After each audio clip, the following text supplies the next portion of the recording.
사랑니를 안 뽑아서 죽을 수도 있다니 믿기시나요? 이때는 사랑니에 아무 문제가 없더라도 발치하셔야 돼요.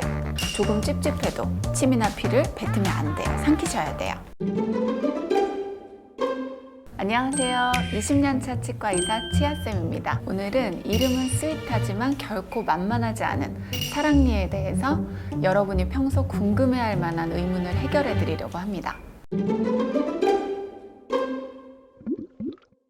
사랑니가 무엇인지는 다 아실 것 같지만 한번 정확하게 짚고 넘어가자면 사랑니란 영구치 중 가장 안쪽에서 나는 세 번째 어금니를 지칭하는 말입니다.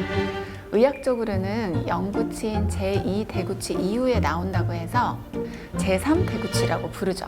사랑니의 정확한 어원은 알려진 바가 없지만 살 안에서 나는 치아라는 뜻에서 살안니라고 부르다가 지금처럼 굳어졌다는 설이 있고, 또 다른 설에 따르면 사랑을 아는 나이가 되면 치아가 나온다고 해서 사랑니라고 부른다는 로맨틱한 설도 있죠.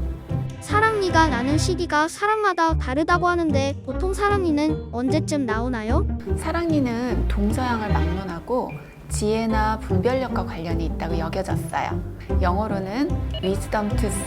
원래 우리나라에서도 옛날에는 사랑니를 지치라고 불렀다고 해요. 사랑니가 나는 시기가 어른으로서 역할을 하고 분별력을 갖추기 시작하는 나이에 나온다고 생각해서 많은 나라에서 이렇게 이름을 붙인 것이라고 짐작하고 있답니다. 실제로 사랑니가 나오는 시기는 사람마다 다르고 요즘은 아예 안 나오는 사람도 있지만 보통은 성인이 되어가는 나이인 17세에서 25세에 사랑니가 나와요.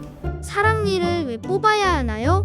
사랑니를 안 뽑아서 죽을 수도 있다니 믿기시나요? 겨우 사랑니 하나를 안 뺐다고 죽을 수 있다는 건 누구나 쉽게 상상하기 어려울 수 있어요. 사랑니가 심하게 썩어서 주변에 염증이 생기는 것을 지치주의염이라고 부르는데요. 지치주의염은 한번 생기면 치료를 하더라도 쉽게 재발한답니다. 이 염증이 뇌나 목으로 퍼지면 사망에까지 이를 수 있다는 겁니다. 그래서 사랑니에 문제가 생기면 빠른 발치가 필요해요.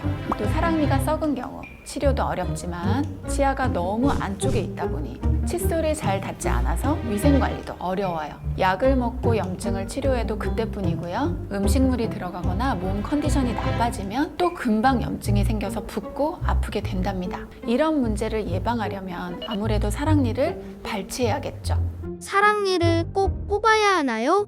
사랑니가 잇몸이나 뼈에 완전히 덮여 있으면 주변이 붓거나 염증이 생기지 않아서 굳이 뺄 필요는 없어요.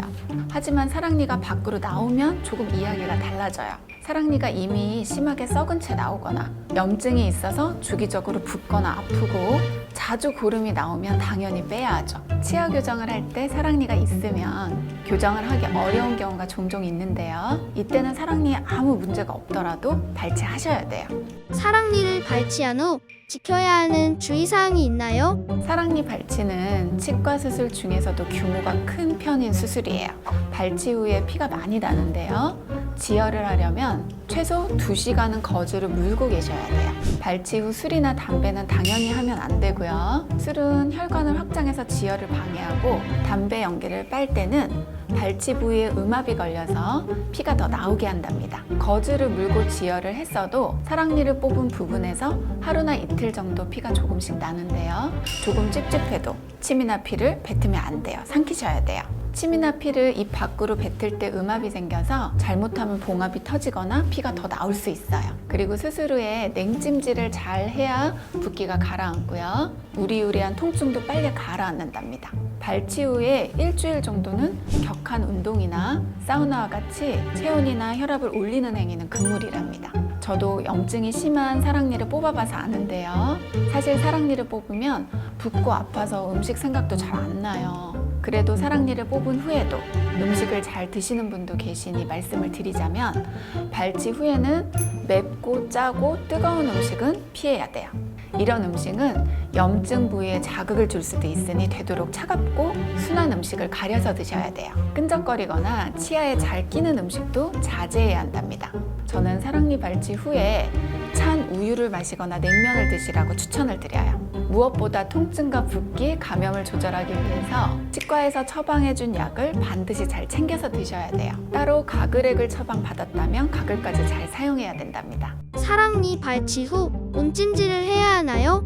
아니면 냉찜질을 해야 하나요? 앞서 말씀드렸듯이 사랑니 발치 직후에는 냉찜질을 해야 한답니다. 보통 발치가 끝나면 병원에서 아이스팩을 드릴 텐데요. 바로 피부에 대지 마시고 얇은 수건으로 감싸서 발치 안쪽 뺨에 대고 계시면 돼요. 10분 정도 냉찜질을 하신 후에 10분 정도 쉬고 다시 냉찜질을 하는 식으로 통증과 붓기를 관리하면 돼요. 온찜질은 혈액순환을 촉진해서 회복에 도움이 돼요. 피가 멎은 이후에 온찜질을 하는 것도 괜찮습니다. 사람에 따라 피가 멎는 속도가 다르니까 언제 온찜질을 할지는 자신의 상태에 맞게 잘 선택을 하셔야 되는데 담당 치과 의사 선생님한테 여쭤봐야 되겠죠. 원장님께서 본 최악의 사랑니가 있었나요? 최악을 꼽기 어려울 정도로 정말 종류가 많아요. 사랑니에 염증이 심해져서 얼굴 전체와 목까지 부은 분도 계셨고요. 사랑니 염증으로 주변 턱뼈가 다 녹은 분도 있었죠. 가끔 특이하게 생긴 사랑니도 볼 수 있어요. 치아 뿌리는 많아야 3개 정도가 있는데 어떤 분은 전생에 나라를 팔아먹은 건지 뿌리가 6개까지 달린 사랑니가 있더라고요. 저는 보통 치아 교정을 하면서 사랑니를 같이 보는데요. 가끔 사랑니가 바로 옆에 있는 어금니보다 발육이 빨라서 어금니를 눌러버리는 상황도 볼 수 있어요.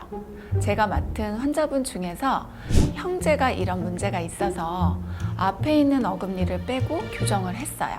이런 문제를 예방하려면 성장기부터 정기적으로 치과를 방문을 하셔서 치아 발육 상황과 검진을 받으셔야 돼요.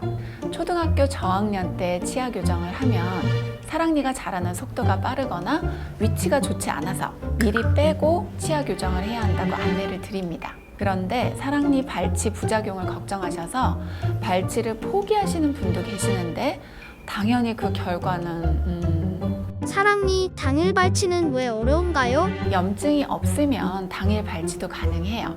예를 들어 사랑니 염증이나 증상이 없는데 치아 교정을 위해 발치한다면 아무 문제 없이 당일 발치가 가능해요. 하지만 대부분 사랑니는 염증이 심하게 있거나 계속 그 염증이 재발했을 때 발치를 하니까 당일 발치가 어려워요. 염증이 심한 상태에서 발치를 하면 염증이 주변으로 크게 번지거나 염증이 더 심해질 수 있어요. 그래서 보통 염증이 있다면 약으로 염증을 먼저 가라앉히고 발치한답니다. 치아 교정 중에도 사랑니 발치가 가능한가요?